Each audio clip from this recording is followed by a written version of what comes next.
In the recent times, when this information and misinformation in social media has been the topic of discussion, Freemasonry has been under misinformation from quite some time.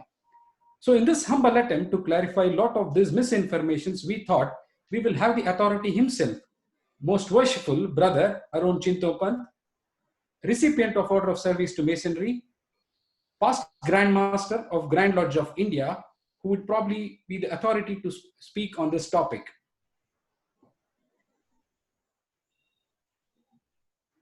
With this, he needs no introduction in the Freemason fraternity, but for the benefit of the general public and people who are non-Freemasons, I thought I'll introduce him. Most Worshipful Brother Arun Chintopanth was born in the city of Madras, now the Chennai. He graduated in physics and mathematics from St. Joseph College, Bangalore in the year 1969. Undertook training for 1 year on computer software for IBM 1401, now obsolete. Qualified as a chartered accountant in the year 1975 and has been in practice since then. He has been an active secretary in Toastmasters Club YMCA during his college days, has organized and participated in various model parliaments, Freemason since 1972, and has been awarded the highest Masonic award in the country, namely the Order of Service to Masonry, has been the head of Masonic movement for the entire country for the 3 years as the Grand Master of India for the year 2003 to 2006. Also was the regional Grand Master of Southern India for 3 years from 1998 to 2001. He is chairman of Lodge Bangalore Freemasons Hall Trust, has been secretary of Bangalore Freemason Society for a number of years, Zilla Aadhar member, helpline for older persons, member of FKCCI since 4 decades, associated with number of religious and charitable trusts, and he's also a Veena student, and he is keen interested in reading and writing. With this brief introduction, I would probably welcome Most Worshipful Brother Arun Chintopanth to take over the session. But just to clarify, we are running this session in 2 platforms. One is on Zoom and the other one is on YouTube Live. The Freemasons are viewing it in YouTube. You can always chat your questions there. We will take it up at the end. With this introduction, I will welcome Most Worshipful to continue the session. Yeah. Namaste and a good evening to all of you.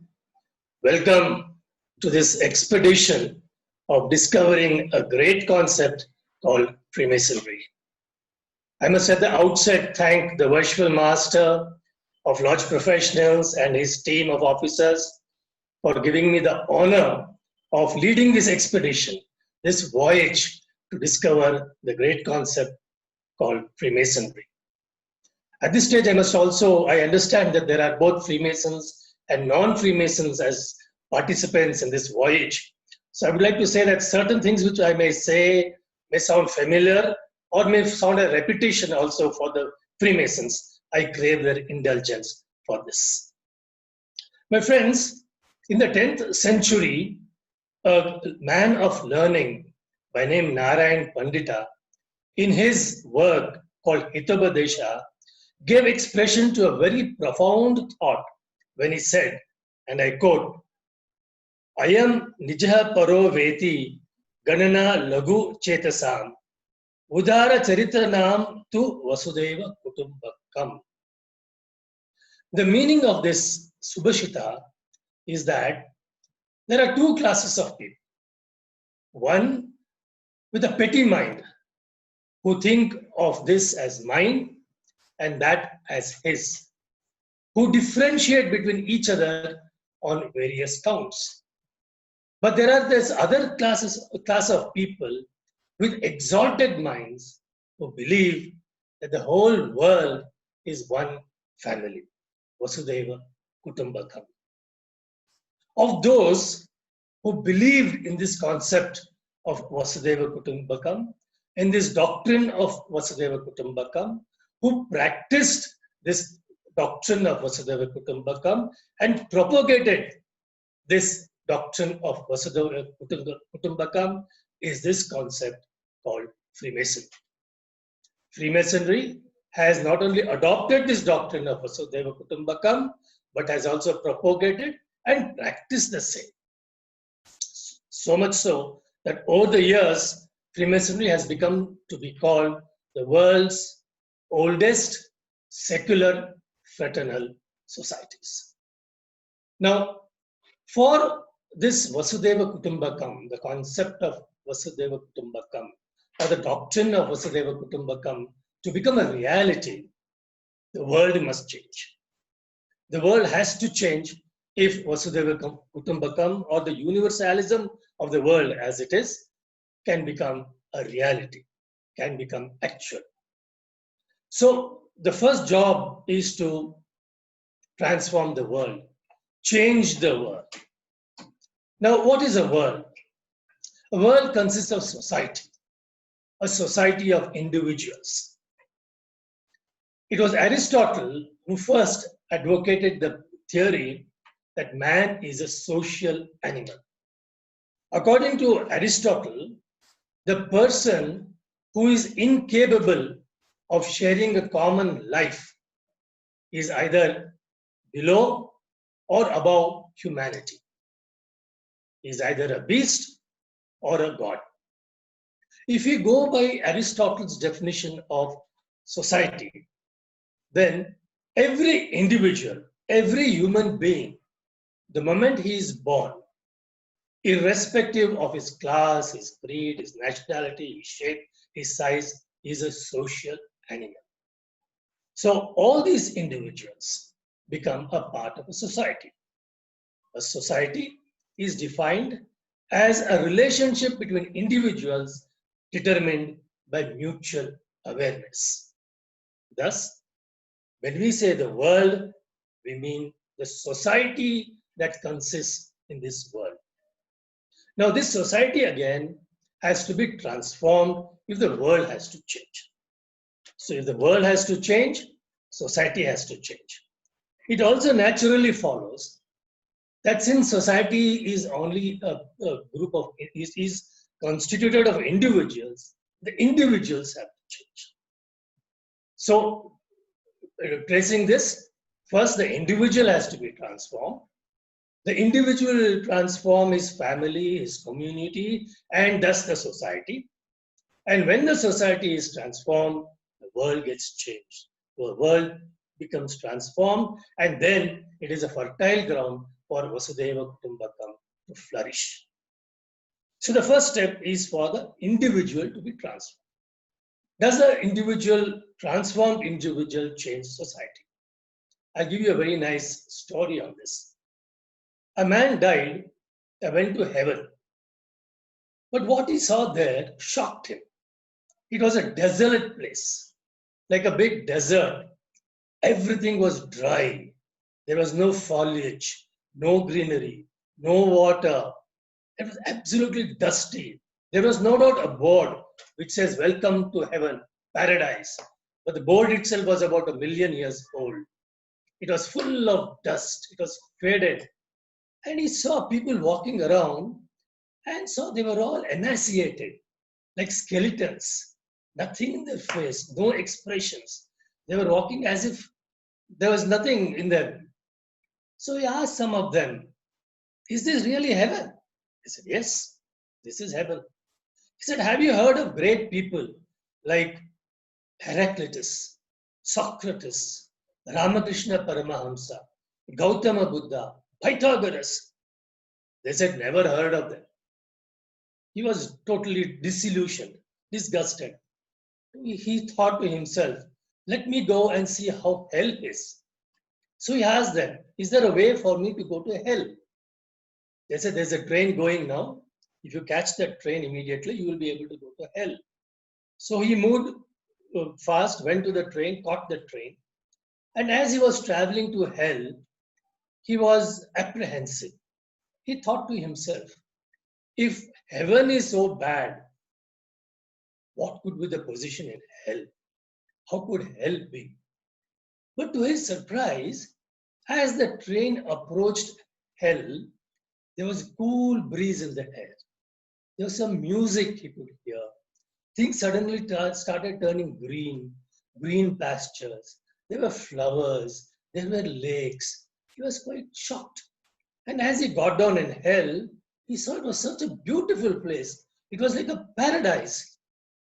There were lakes, there were flowers, there were foliage, there was music in the air. The atmosphere was so cool, pleasant, beautiful. And the people there who were walking around, they seemed to be so happy.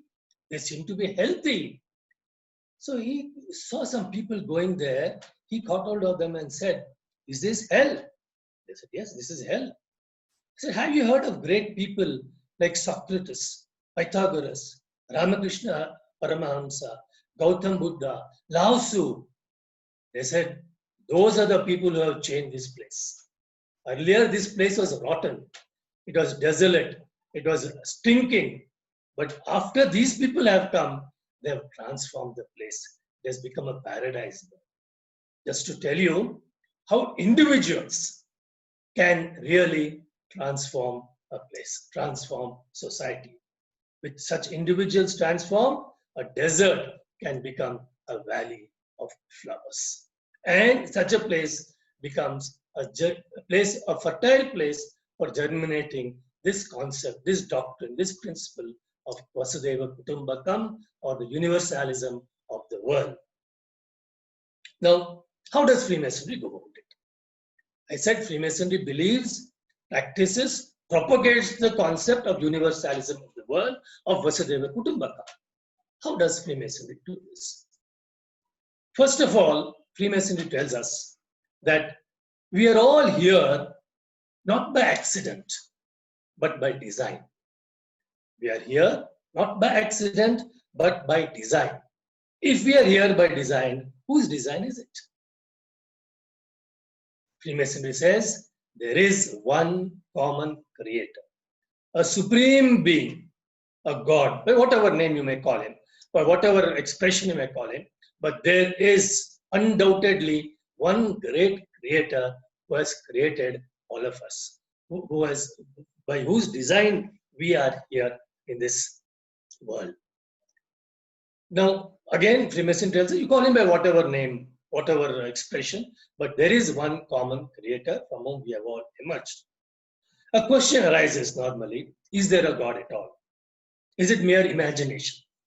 Is it just some creation by man? There was a nice incident, actual happening at a meeting some time back, when a speaker rose and said, all this talk about God existing is hogwash. There is no God at all. It is mere superstition. I will challenge God. If he exists, I will stand here for 3 minutes. Let him strike me dead. Let him slay me. Let him kill me. I am offering myself as a part of this experiment. Let him slay me. I'll give him 3 minutes. If he slays me, he can prove his existence. Otherwise, he does not exist. So he took out his watch and kept it on the table and waited for 3 minutes. There was stunned silence. Nothing happened after 3 minutes. So he said, see, there is no God. I gave a challenge, open challenge in front of all of you. If God really existed, he should have accepted my challenge. After all, I am the person who is going to get slain. I am the person who is going to be struck dead. So he raises sort of a confusion in the minds of the people there. His argument at that point of time, under those circumstances, was a little convincing. Then there was a simple man there in the audience, a lover of God, a lover of humanity, who got up and said, friends, don't listen to this man. God does exist. And God does exist as love. Will any father amongst you kill your son, strike your son dead, just to prove your existence? None of us will do it. If my son says, kill me and prove your existence, you will laugh at his foolishness. So too with this heavenly Father. Why will he kill his son to just prove his existence? A very convincing answer about the existence of God comes from an unusual source. Kernan, I forget his first name, was an astronaut. I think it's Albert Kernan, who was first astronaut who went on Apollo 10 and Apollo 17 to the moon, writes that when he was in the moon, watching the universe was like sitting in God's front porch and watching the scenery around. He says, when you see that scenery, you do not have a choice but to acknowledge the existence of the Creator who has created all this. He says, watching the earth, a round ball, neither suspended nor supported, rotating in darkness without any support and without tumbling down is incomprehensible. He says, unless there is somebody who is holding or who is doing this like a puppet in the string, it cannot happen. So there is a God. So Freemasonry tells us unequivocally, yes, there is a common creator. He is a supreme being. He is a father of all of us, and he is the father of all. He is the fatherhood of God is the expression that Freemasonry uses. Fatherhood of God. Now, a question may arise: if Freemasonry believes in the fatherhood of God, is it a religion? No, Freemasonry is not a religion. There are so many ways in which we can differentiate religion from Freemasonry. Religion is perhaps what is created by man to give him a source of protection, to give him something as a source of protection, as somebody who will save him from his sins, as somebody who will save him from the fear of the unknown. But Freemasonry has a different attitude, a different approach to God. It is full of love and faith. Freemasonry seeks God as a matter of faith, as a matter of love, not out of fear or for protection. There was a Sufi saint called Junaid. Now, Junaid had a habit of looking up every now and then and saying, "You're so great. Your compassion is so great. You're so compassionate. You're looking after us so beautifully, even though we are not deserving of it." Now, this he would do every now and then throughout the day. Once, Junaid and his disciples went on a pilgrimage. During this pilgrimage, they had to travel through hostile villages. And during this, when they were passing through these villages, the villagers who were hostile to them would not give them food, would not give them water, would not give them shelter. And these people had to suffer. Junaid and his disciples suffered. For 3 days, they walked like this, without food, without shelter, without water, without a place to sleep. And yet, Junaid went on repeating what he was saying. Every now and then he would continue to say, "You are so great. Your compassion is so great. You look after us so beautifully, even though we are not deserving of it." After 3 days, the disciples who were exhausted, who were tired, who were hungry, came to Junaid and said, "Enough is enough. We have suffered for 3 days without food, without water, without shelter, and still you go on saying, you're so great, you're so compassionate, you're looking after us. What are you thankful for? What has he done to be thankful for?" Junaid laughed and said, "I am not grateful to God because he is giving me this or that. I am grateful to God, I love God because I exist because of him, and that is why I love him. Not because he gives me this or that. That is not important." And he said, "I am also very happy that during this time of trouble, I have not lost faith in him." That is the kind of faith, that is the kind of love that Freemasonry advocates in its concept of the fatherhood of God. Now, if there is a fatherhood of God, there is a corollary. If we are all born from the same creator, we are all creatures of the same creator, we are all sons of the same creator, then automatically it means that we are all brothers to each other. Are we not? We are all brothers to each other. So this corollary, the supplemented definition came, brotherhood of man. When there is a fatherhood of God, there is a brotherhood of man. Now, the brotherhood of man is not just to say, not just something to repeat, but to experience the spirit, the common spirit within each one of them, as the same spirit each one of us has. The Ishavasya Upanishad says, Ishavasya idam sarvam yat kinchida jagatyam jagat. That is to say, the whole universe is pervaded by one consciousness. And it is that same consciousness which exists in each one of us. There is one overall consciousness, and it is the same consciousness that exists in each one of us. There is no difference. We may appear to be different. We may have different thoughts, different deeds, different sizes, different shapes, but the consciousness within each of us is the same.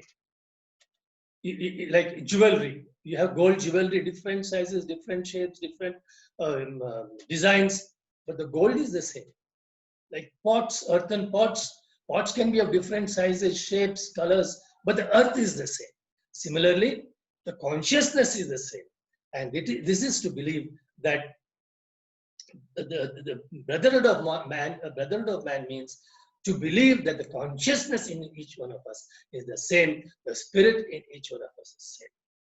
So now we have formed a family where there is a God as father and all men as brothers, as his sons. But a thought came to Freemasonry. Fine, if we form a world family with this men, the brotherhood, what happens if these brothers, these sons, these people are diabolical, are ignoble, are immoral, are criminals? Would you want a family like that? Or would you want a family of noble men, of noble people? So Freemasonry decided we must have a family, a brotherhood of only noble people, of good people, men of morals, men of virtues, men of values. So Freemasonry decided we will train the men. We will train these our brothers to become virtuous, morally strong, men of values, and noble men. So it decided we will impart morals, values, and ethics and virtues to these men so that ultimately we have a family, universal family of noble men. Accordingly, they went about this training. And sooner than later, there evolved a classical definition of Freemasonry, which said Freemasonry is a system of morality. Now, it is not as if one becomes a Freemason and automatically becomes a noble man, becomes a man of impeccable character, turns into a man of high morals and values. No. Freemasonry provides the infrastructure, the means for a person to become a man of morals, of character, of values. Freemasonry believes, like Swami Vivekananda said, that every soul is potentially divine. Freemasonry believes that every man is essentially good. Every man is essentially good. There is goodness, some essence of goodness in every man. It is for us to assist him to develop that goodness, to make that goodness rise, to become so that he can become a man of character. So the infrastructure, the means for this to become for a good man, to become a better man, to become a noble man is provided by Freemason. I will explain this in the form of a story. It is about a lady who went to a market one day. And in the market, she saw a new shop open. And as all new shops are open, there was a lot of music, balloons, festivities, lights, music, band. It was a very colorful affair. So out of curiosity, she went into the shop. And to her surprise, she saw God behind the counters. So she went to God and asked, what kind of things do you sell here? God said, everything that your heart desires. The lady was excited. She said, I want all good things: love, wisdom, truth, happiness, freedom from fear, all good things that a person could have. And after a thought, she said, not just for me, for everyone in the world. God smiled and said, you have got me wrong, my dear. We do not sell fruits here. We sell only seeds. Freemasonry is like the shop. It provides the means, the infrastructure for us, or those who are in pursuit of this Vasudeva Kutumbakam, to pick up these seeds, to germinate within ourselves and become better people, better men. Now, what is this infrastructure? What are the means that Freemasonry provides for one to imbibe so that you become a better person, a man of morals, a virtuous man? Freemasonry provides three platforms or three planks by which are the means, which is the infrastructure for one to gain this morality or values or virtue, whatever they say. The three planks or platforms are: one is its basic slogan, brotherly love, relief, truth. The second are the three pillars which support Freemasonry. They are wisdom, strength, and beauty. And the third platform or the plank are the four cardinal virtues which Freemasonry advocates. That is temperance, fortitude, prudence, and justice. Let me briefly run through these platforms that I have mentioned. First is this basic slogan of brotherly love, relief, and truth.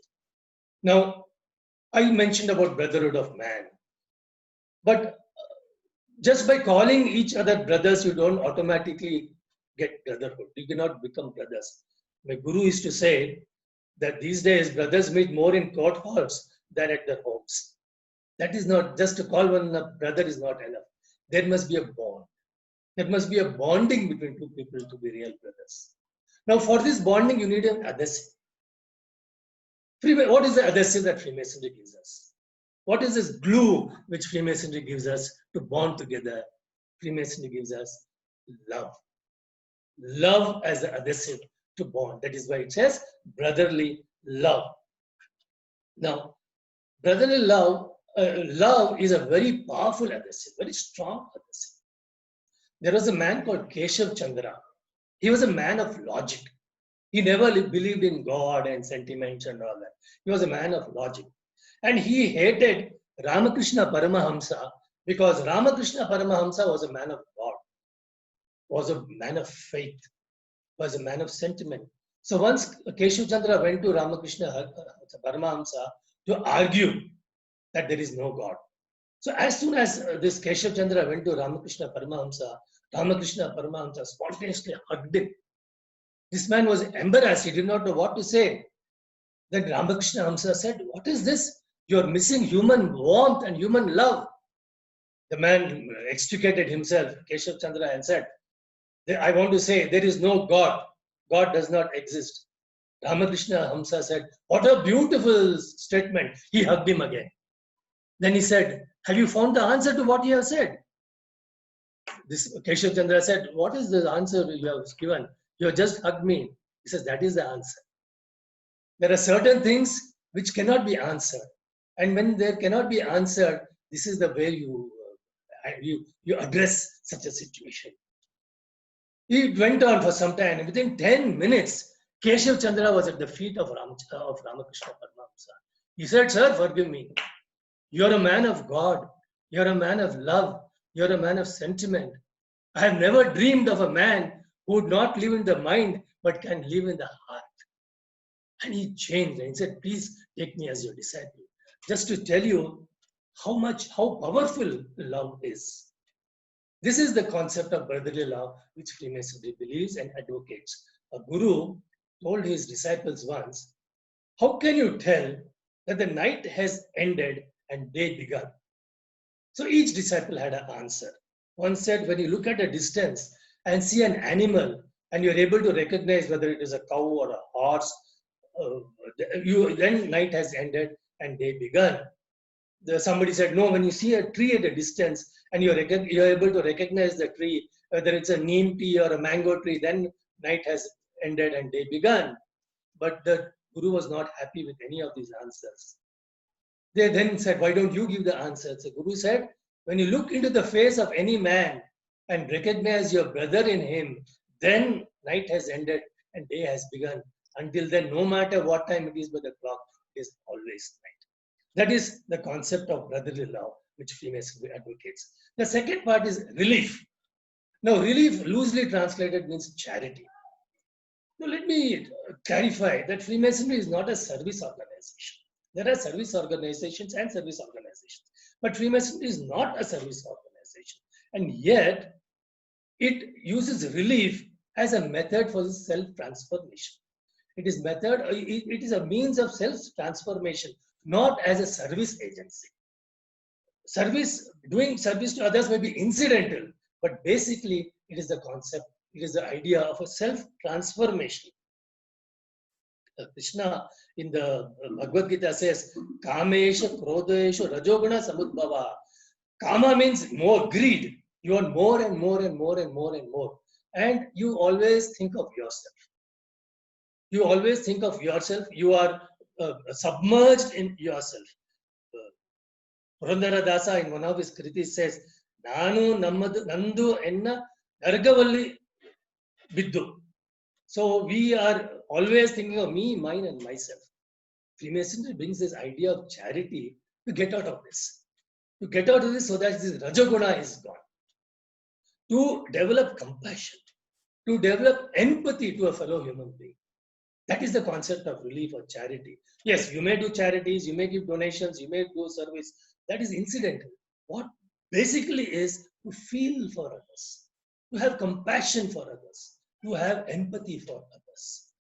A lady, a very rich lady, had a nice garden. She had a gardener, an old man, who would come do his work, and he had a peculiar habit. This gardener, after his work every evening, he would go to the village and he would go to every house in the village and attend to the sick.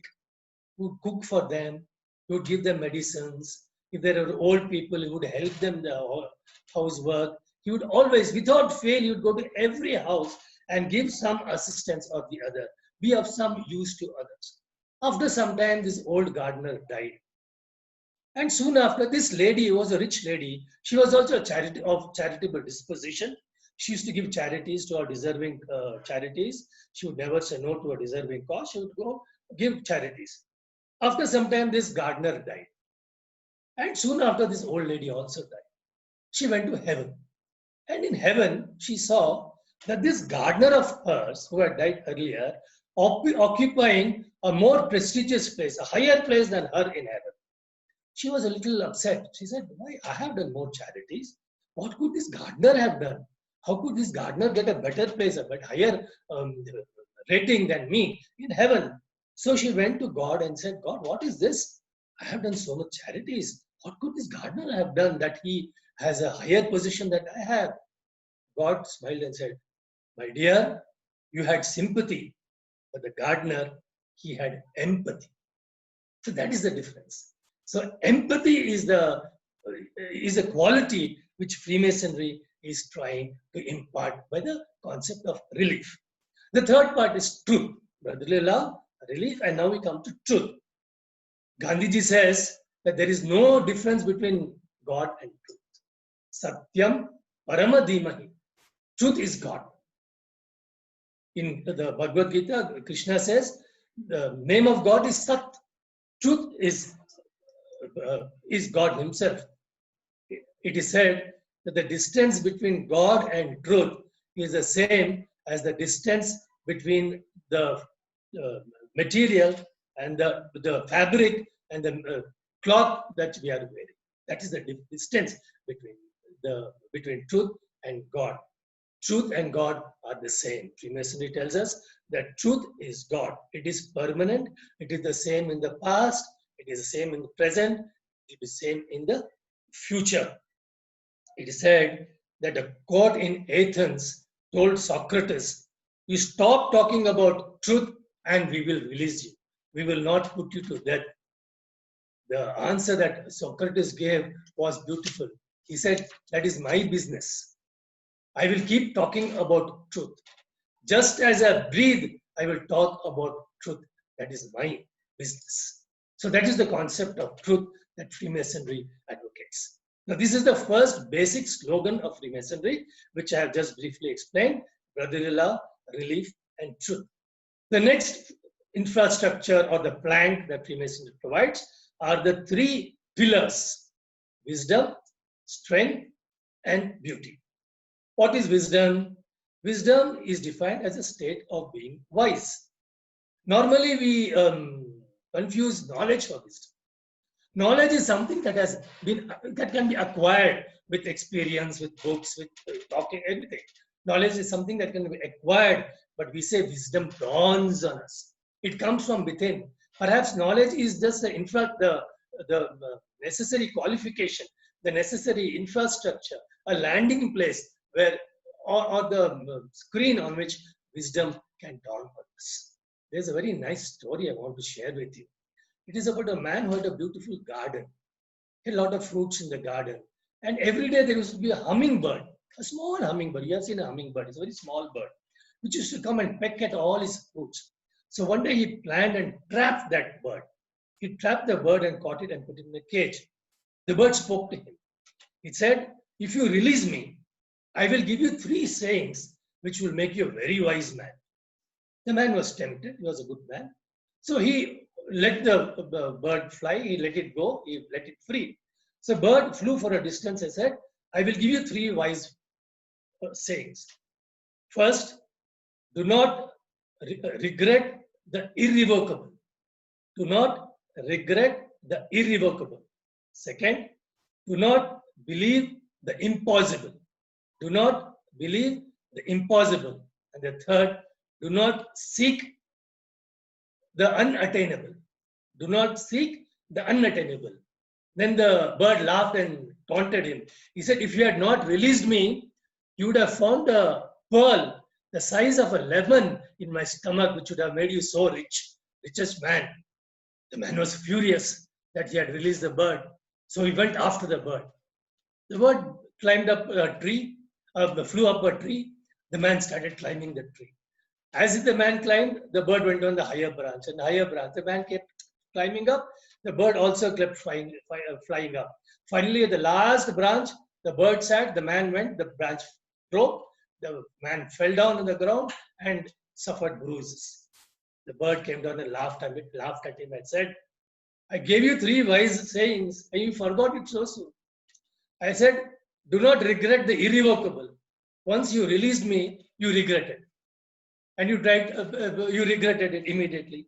Secondly, I said, do not believe the unbelievable. Do not believe the impossible. I told you you believed that I could have a pearl the size of a lemon in my small belly. How could you believe it? And third, I said, do not seek the unattainable. And yet you tried to catch a flying bird climbing a tree.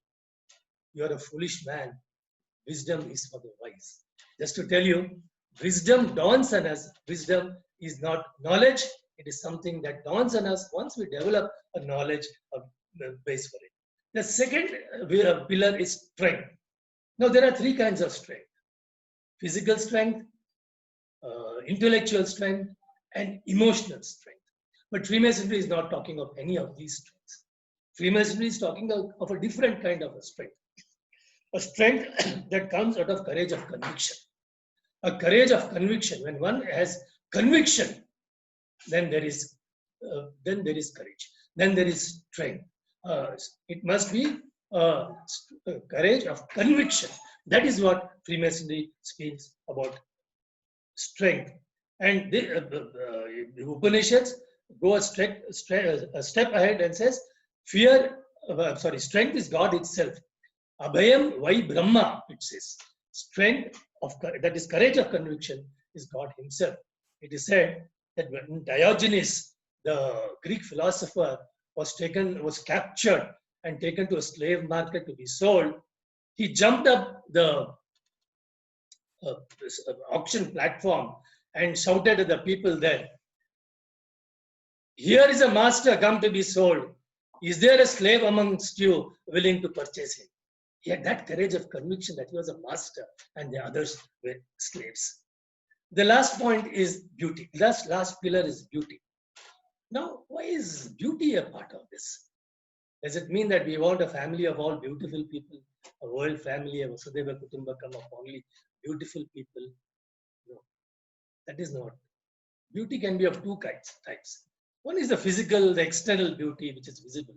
The other is the inner beauty. It is called beatitude. Khalil Gibran says, beauty is not in the face, beauty is a light in the heart. It is said that the most beautiful person is not the person who wins a beauty pageant, but a person who is filled with joy and moves through the world with this joy, irrespective of the external situations, external circumstances. A guru gave a beautiful discourse on beauty. He said, develop the beauty of your eyes by looking at only good in others. Improve your hearing by listening only to good things. Maintain your heart by loving everyone without any discrimination. Keep your nose clean by smelling only the fragrance of flowers. Exercise your arms and shoulders by hugging at least 5 people every day. Work upon your legs by reaching out to those in need. Keep your mind clean by thinking of only good things. And finally, instead of lipstick, try using words of kindness to everyone and see how beautiful your lips become. That is the kind of beauty that Freemasonry is talking about. So these are the 3 pillars: wisdom, strength, and beauty. Now let me briefly touch upon, I think I have another 10 minutes. Let me briefly touch upon the 4 cardinal virtues, 4 virtues which Freemasonry says are cardinal: temperance, fortitude, prudence, and justice. Today's context, every day for that matter, when we go in the world, when we are in our daily activities, we come across sorrows, pain, disappointments, sorry.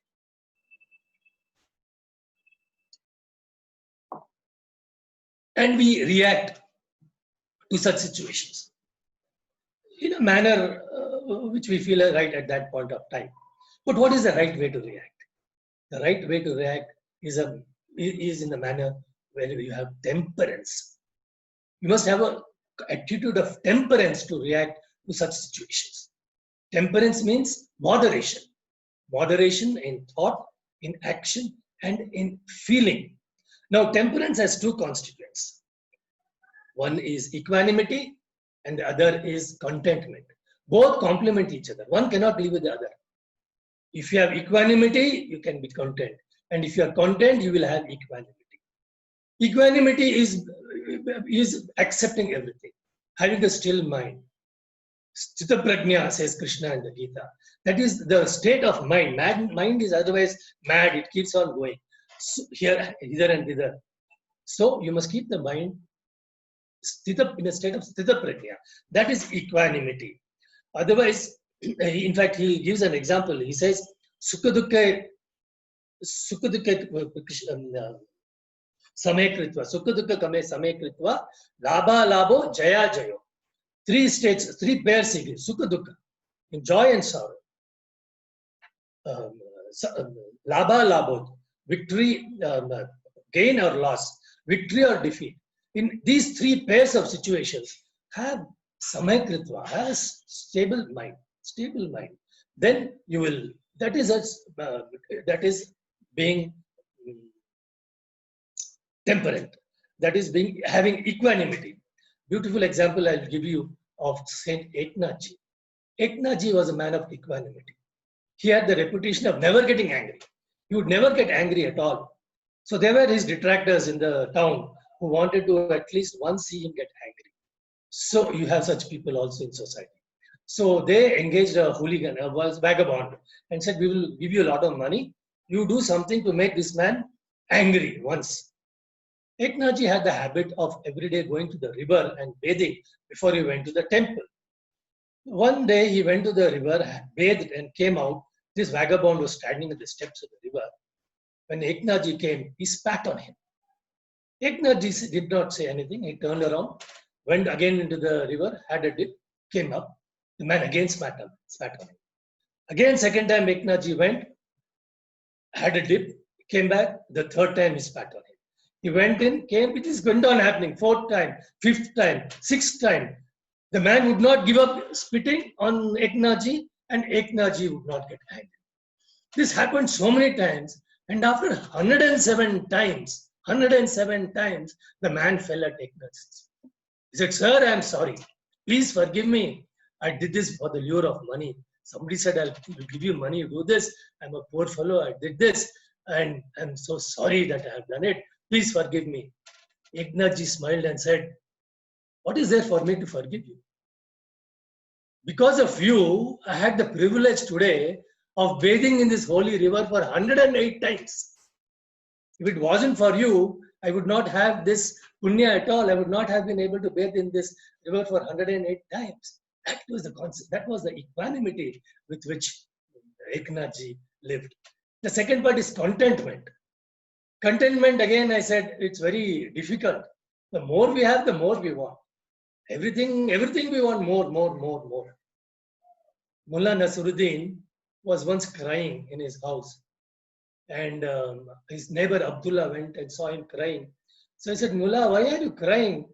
So Mullah Nasruddin said, 3 weeks back, my old uncle was ailing, died, and he left me 5,000 gold coins.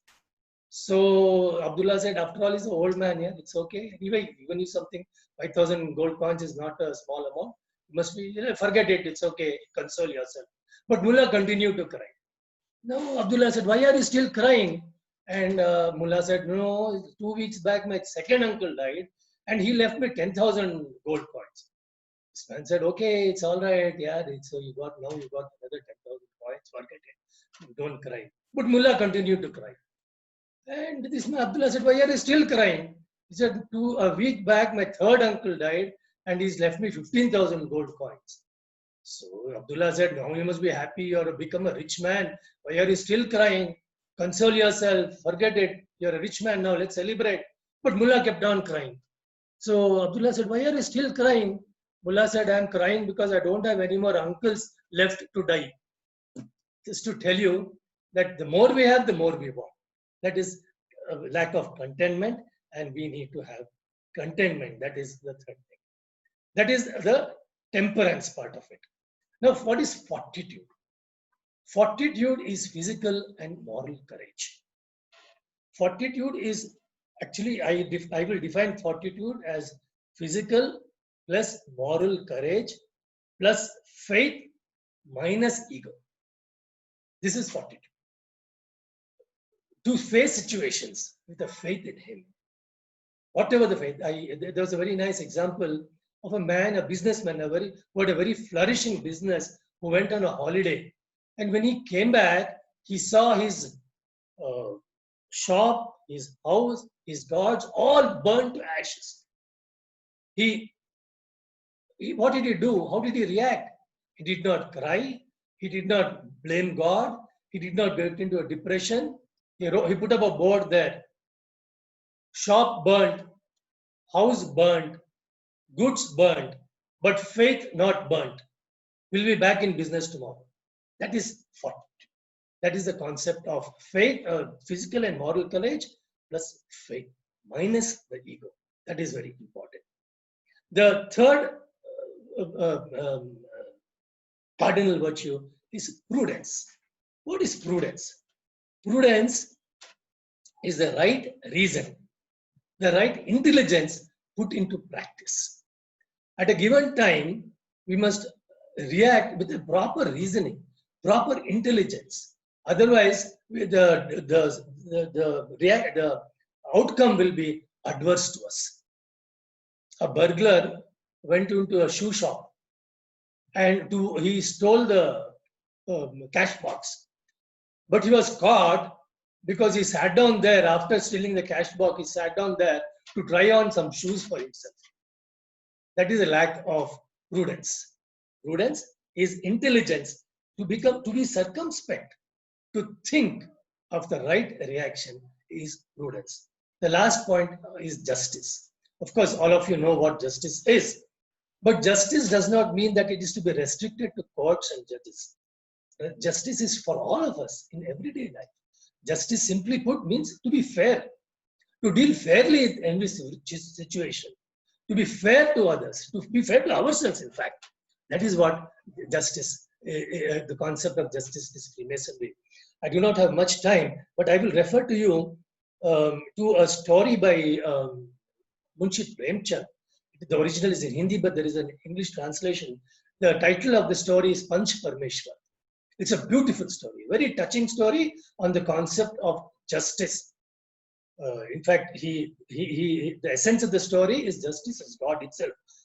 Parameshwar, justice is Parameshwar. If anyone you have access, it is available, English translation is available. Please read that. It brings out the essence of justice in a beautiful manner. I can also say that justice is also, in a way, the law of karma. The law of karma, as you sow, so you reap.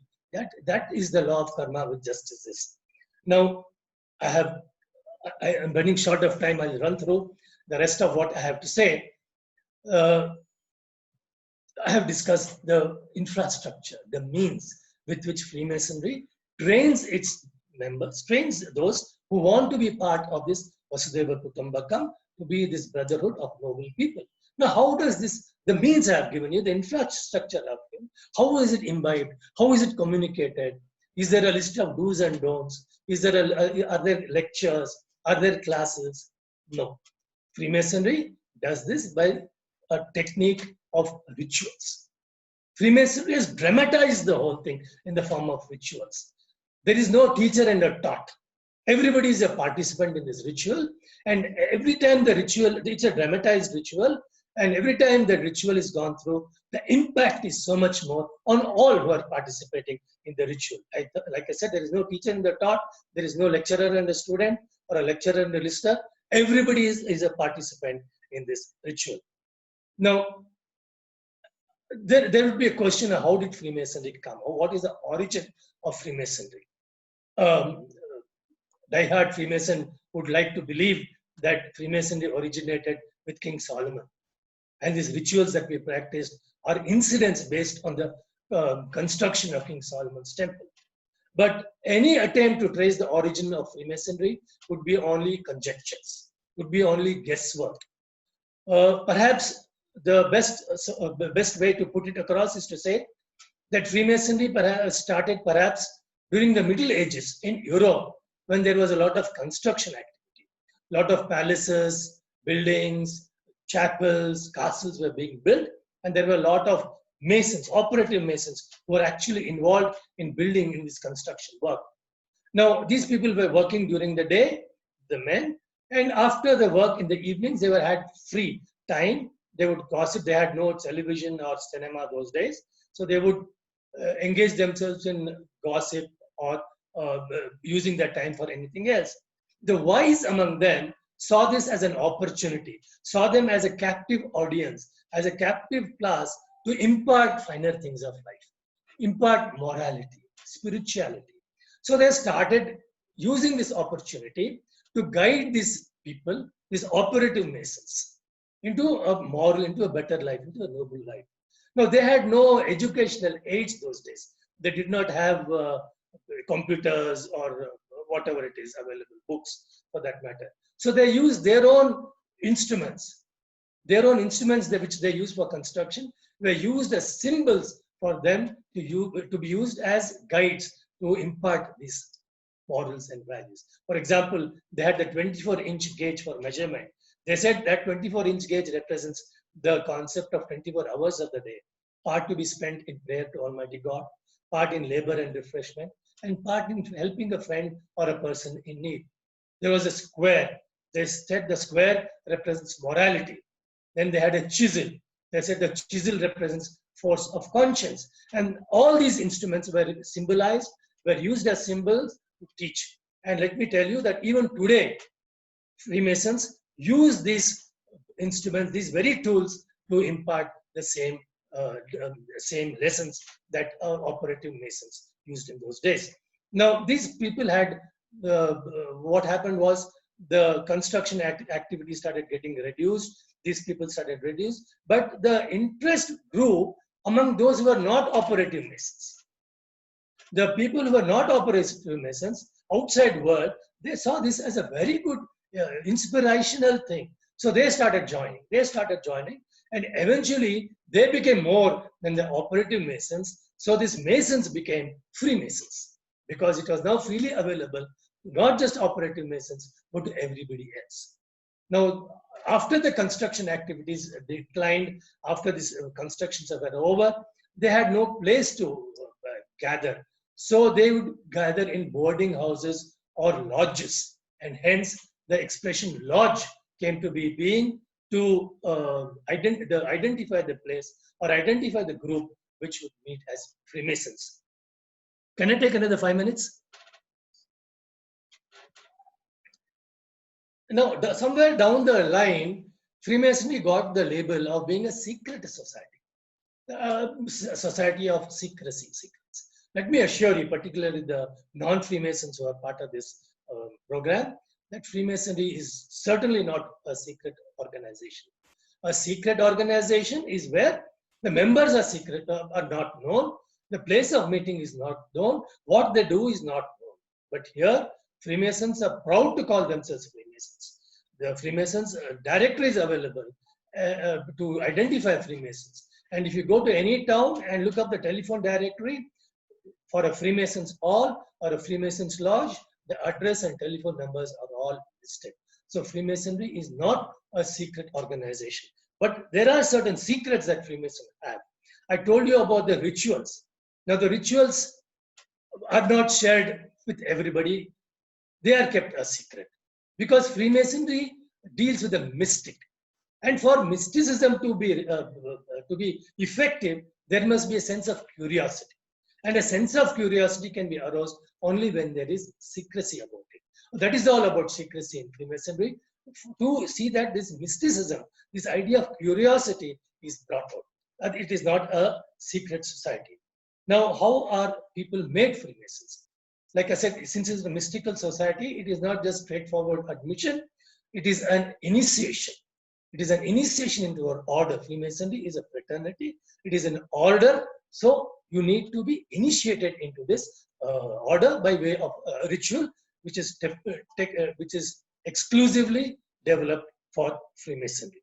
Now, how is the structure of Freemasonry? I told you the individual groups of Freemasons are called lodges. Now, Freemasonry came to India with the British. In fact, let me explain you this way. The first recorded minutes of Freemasonry is of a meeting in London in the year 1717. This is the first recorded minutes, not that it is the first minutes. After that, within 11 years, in 1728, when the concept of Freemasonry came to India with the British through Fort St. William in Calcutta, and the first lodge was established in Calcutta in the year 1728.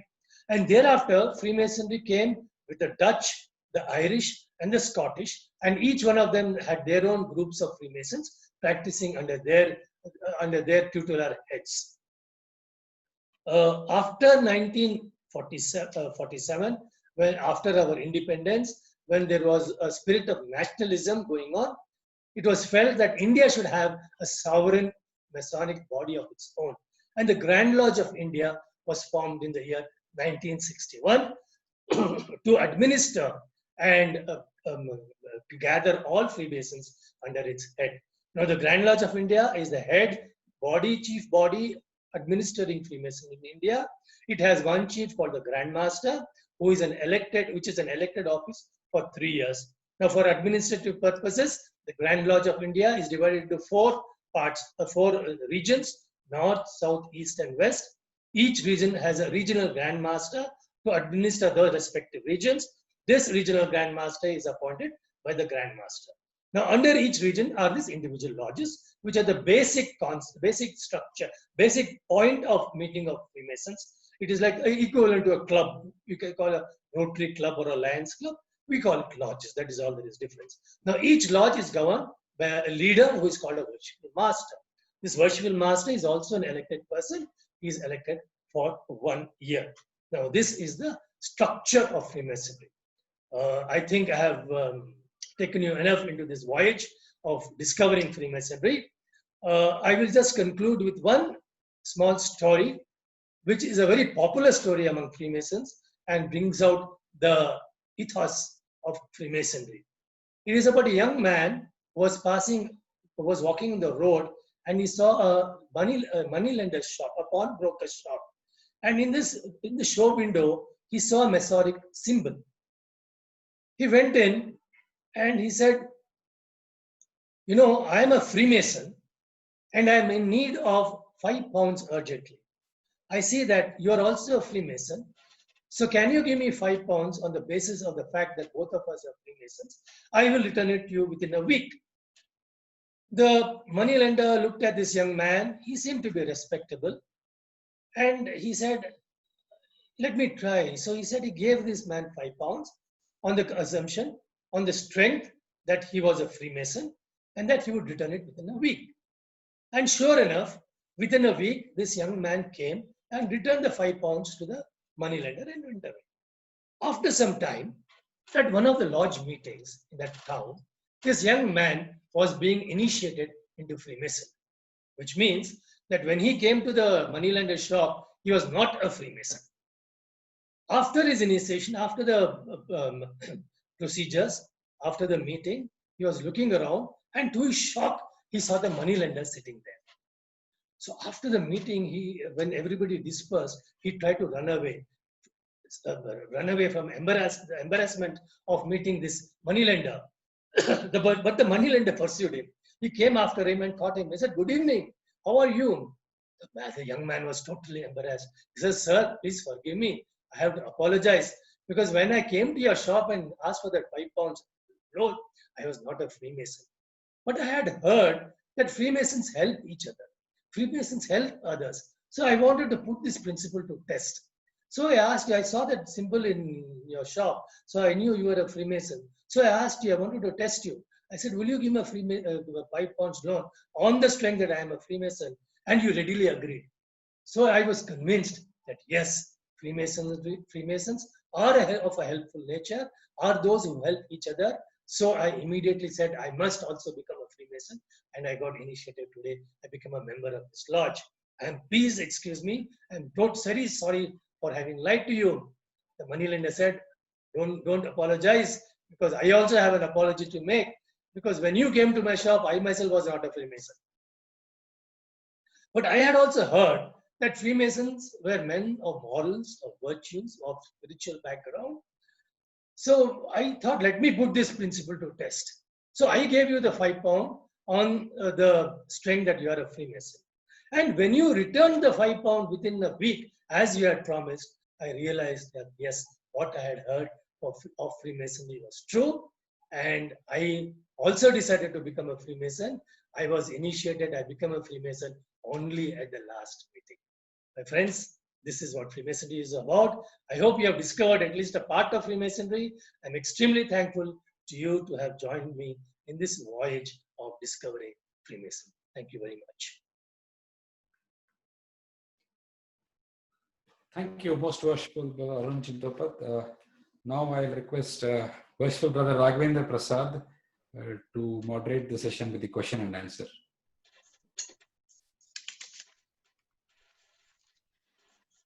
Thank you, worshipful Master. Thank you, most worshipful Brother Arun. We have actually a lot of questions, so I'll try to quickly go through them.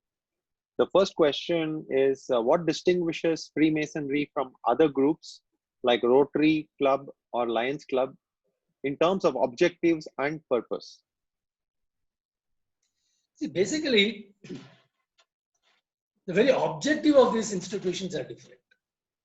Like I said, Freemasonry is based on individuals, on transformation of individuals, on building individuals. Whereas Lions or Rotary, which you have mentioned, are service organizations. They serve society. They serve society. But Freemasons try to mend society. That is the basic difference between them. The objectives themselves are different. You cannot, it's like comparing apples and oranges. I hope I have answered that. Yes, thank you. The next question is, when did Freemasonry open up to non-Christians? Yeah, I have some data. See, according to the data I have, the first non-Christian to be initiated into Freemasonry, at least in India, I can talk only about India, I don't know about outside India, but I don't suppose there were non-Christians outside India, was the last reigning Nawab of Karnataka. His name was Omad ul Omra. The year is uncertain in which he was initiated, but the second person who was initiated was in 1812. He was also Mohammedan, Mir Bande Ali Khan. That this was on 23rd March 1813 in Lodge Marina at Calcutta.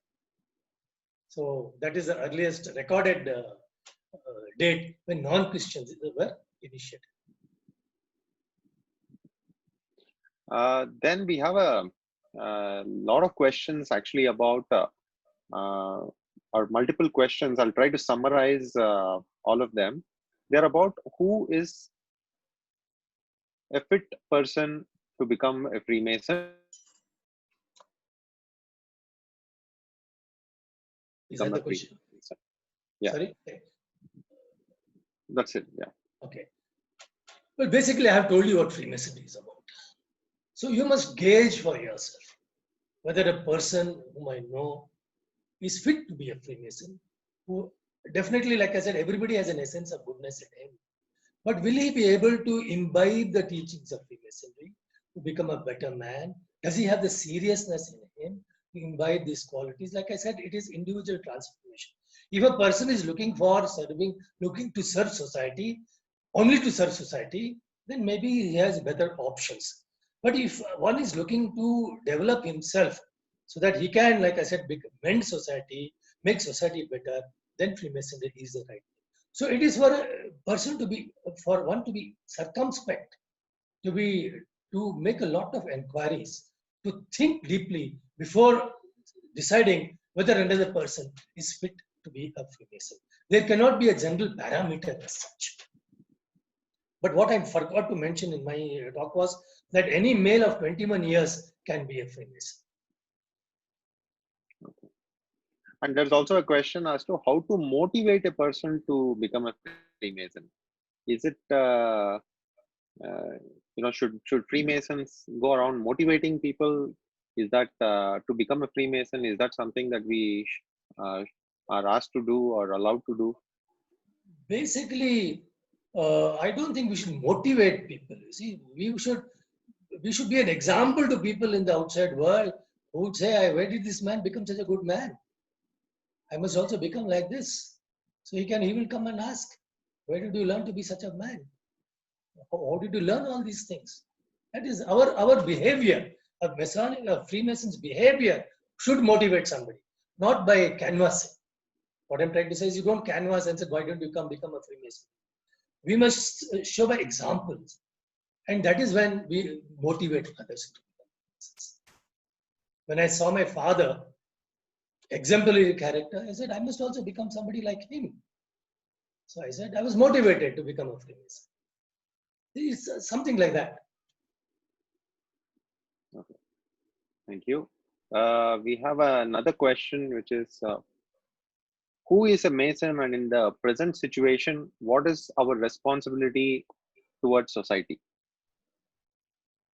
Our responsibility to society is always not depending on a situation outside.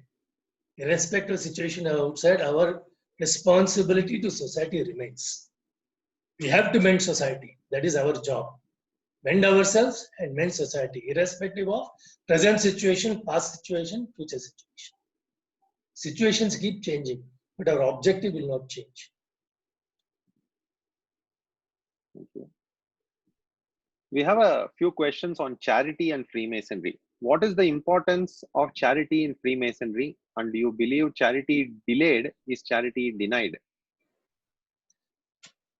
I think I brought out the concept of charity in my talk.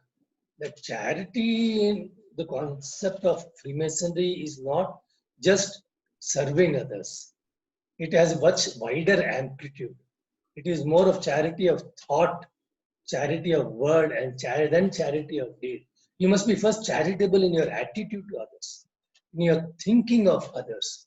Once you develop that compassion, that empathy, and automatically the service aspect comes into it.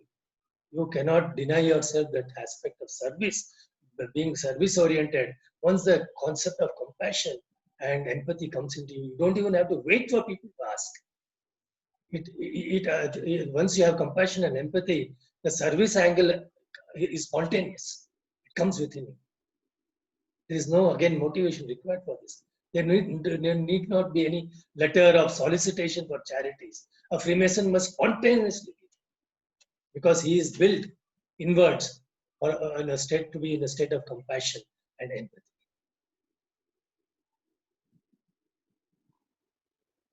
Okay.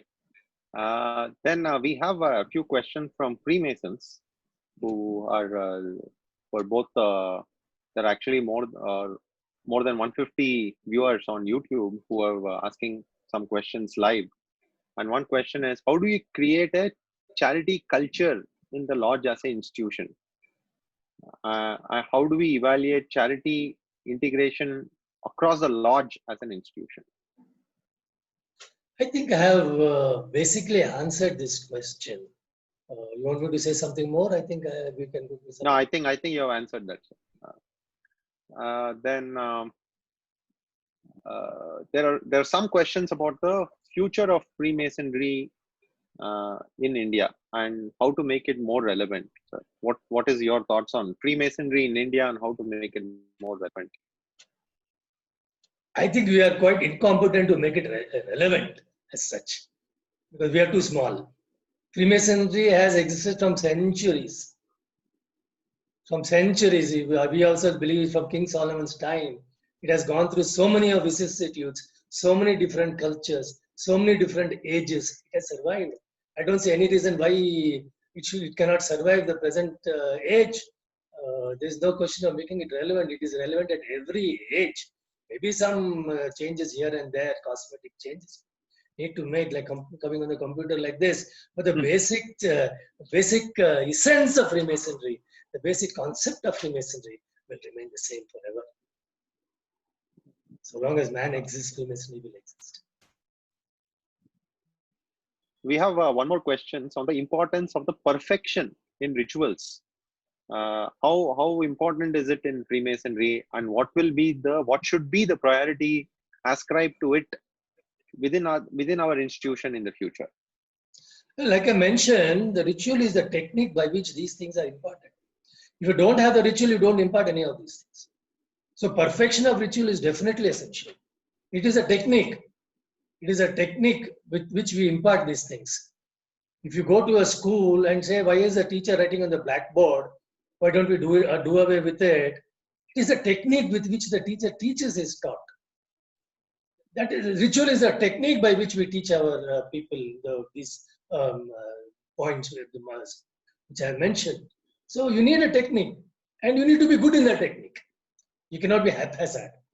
You see, you cannot be haphazard in your technique. Your technique, if you go to a radio mechanic, a TV, a computer mechanic, he has his own technique, and he must be perfect in that technique. You cannot say, why are you using this? Why are you doing that? No, that is not right. He must be perfect. Otherwise, you will not go to him. So technique is very important, and that's why ritual is our technique, and it is 100% important. Perfection.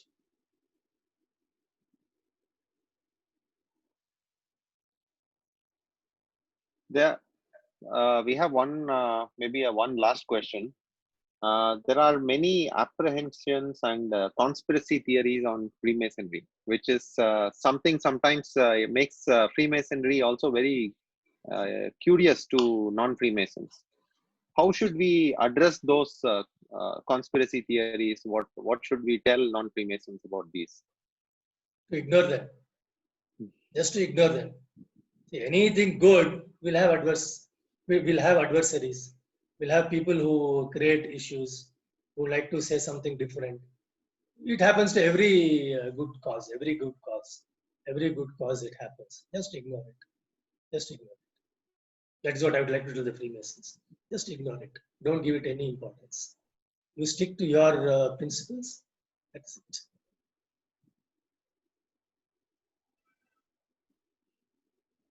Yeah, those are all the questions. There are many others, but I think for want of time, we should close the question answers. Thanks a lot for taking all the questions very patiently. Welcome. Thank you. Thank you, Worshipful Master, over to you. Thank you, Worshipful Brother Raghavendra. It was a treat to listen to you, and each time we listen, it mesmerizes us with the knowledge you have. And it was an impeccable session. I thank you for that, most worshipful brother. Welcome, Worshipful Master. Dear participants, I hope we have put across all your questions, and I hope we have clarified what was Discover Freemasonry to you. We probably could not take all the questions because of the time involved in it. We probably would be able to answer it if it permits us to do so in the future. And before we sign off, I would just tell the ARGMs of the Bangalore area have been providing relief work to the in the Bangalore area, those who have been stuck due to this COVID pandemic, and Lodge Professionals is also part of such a relief work.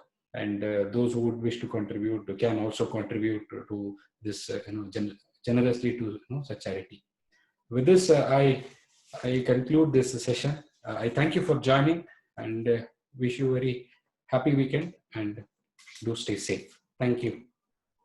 Thank you. Thank you.